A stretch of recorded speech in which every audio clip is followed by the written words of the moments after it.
niiviisi hea lapsevanem, kes sa otsustasid, et sa ikkagi tuled siis kalale lapsega. Ma näitan sulle, kuidas see asi käib.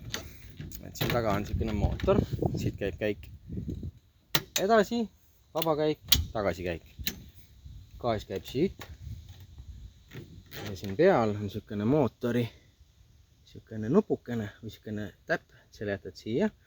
Tõmbad siit selle klapi välja, et ta käima läheks. Ja siis tõmbad selle paadi käima.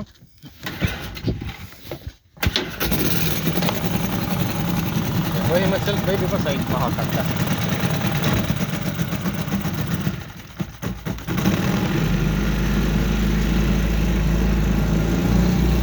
Ja tegelikult midagi keerulist ei ole. Lihtsalt näitan korraks, et ei ole.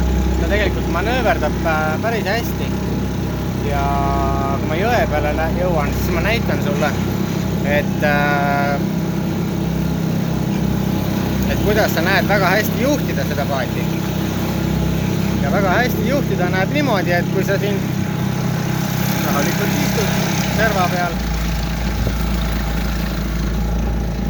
siis sa saad vaadata nii uksest läbi kui aknast läbi ja kahele poole kõrvale. Poole näitab. Ja siis sõidad kuni püügikohani.